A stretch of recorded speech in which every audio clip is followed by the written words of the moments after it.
Hey friend, if you have been feeling lost lately, if your dreams feel heavy, if your heart wants to keep going but your minds keep getting tired, then this small message might be the light you have been looking for.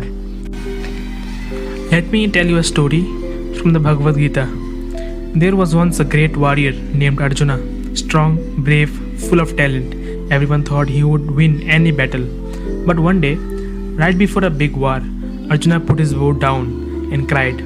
He said, I don't know what to do. I feel lost. My heart is full of fear and confusion. Now think about that. He was trained, he was motivated, he had everything. Still, he broke down, just like many of us do. We wake up with dreams, work hard, we watch motivational videos, but at night, we still feel tired. We still ask, why does my heart feel heavy? Why am I not happy? The Gita shows us why. Bhagavad Gita, chapter 2, slok 70. Just as the ocean remains calm and unmoved, even when many rivers flow into it, so does the wise person stays peaceful, even when countless desires enter the mind. But the one who runs after every desire, they never find real peace. See, Krishna says that true peace doesn't come by chasing every wave or feeling. It comes when you become like the ocean, calm, full, and still inside. No matter what happens outside, you stay rooted. That's the power of clarity. That's the strength of knowing your path. Because motivation is like wind. It pushes you, but it comes and goes.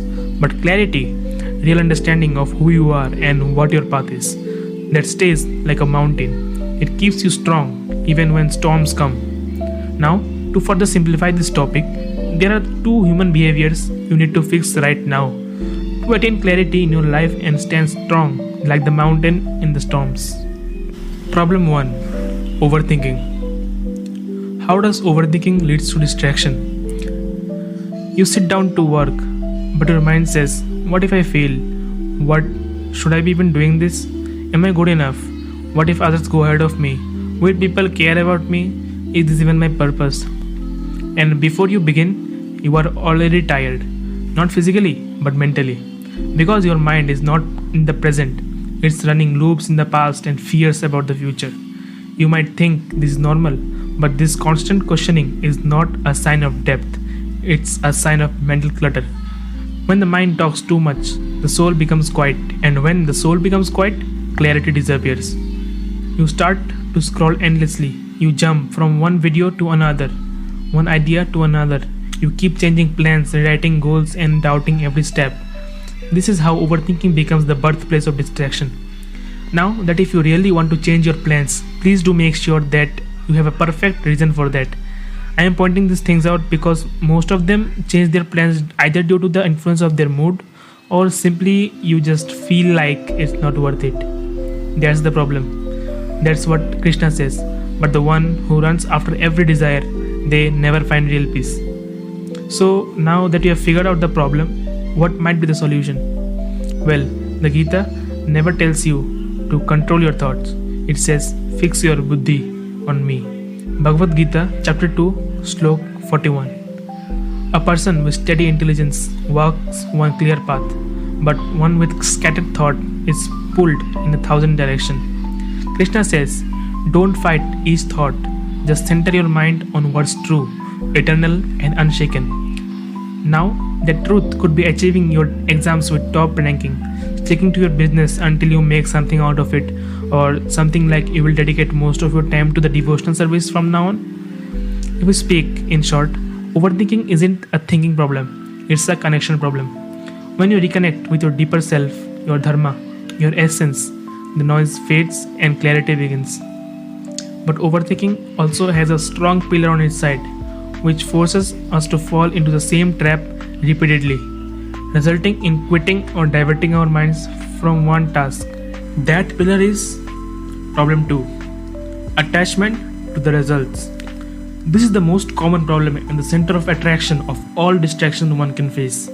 You try, you work hard, you even stay up late, give your 100%, stay consistent, but deep inside, there's a small voice that keeps hoping. I hope this gets attention. I hope I succeed fast. I hope people appreciate me. And when things don't go as planned, you feel low.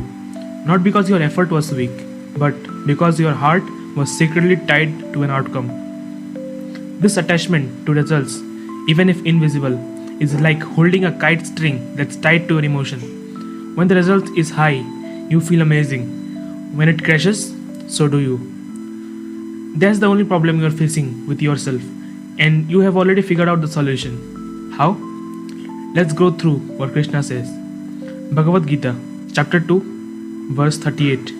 There's nothing in this world as pure as true knowledge, and one who is perfected in yoga gradually discovers it within themselves over time. So yes, you are right.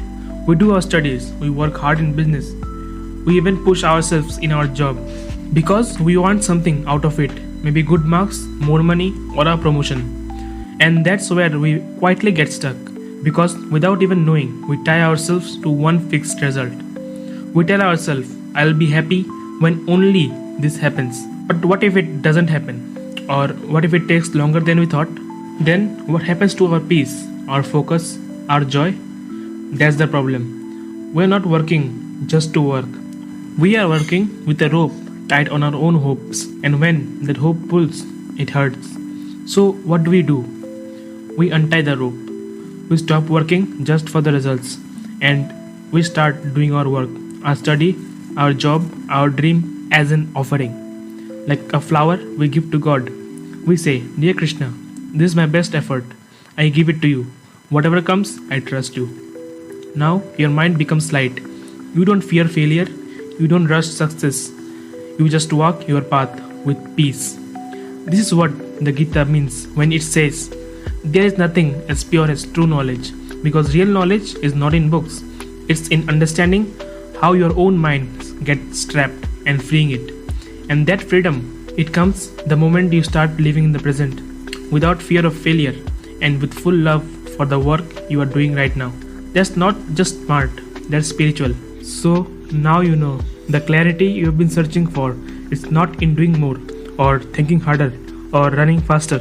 It's in being still for once. It's in letting go, not holding tighter. It's in learning how to live and act without being tied to the results. Because when your peace depends only on the outcome, you are not living, you are waiting. But when you make your work an offering, your study, your hustle, your art, then every step becomes divine. Then you stop asking, what will I get from this? And start asking, how can I give the best right now? That's clarity, that's freedom, that's Gita. Now here's something nobody talks about. Don't just feel inspired right now. Write one thing you are doing today, not for marks, money or fame, but as a gift from you to the world, a gift from you to your inner self, or even better, a gift to Krishna. Write it, mean it, do it. That's your practice, that's your Gita in action. And if you do this every day, even for 5 minutes, you won't just feel motivated, you feel unshakable. Now if this message felt like truth to your heart, share it forward. Someone out there is silently struggling and you might be their light today.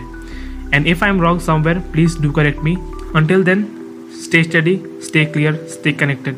Jai Shri Krishna.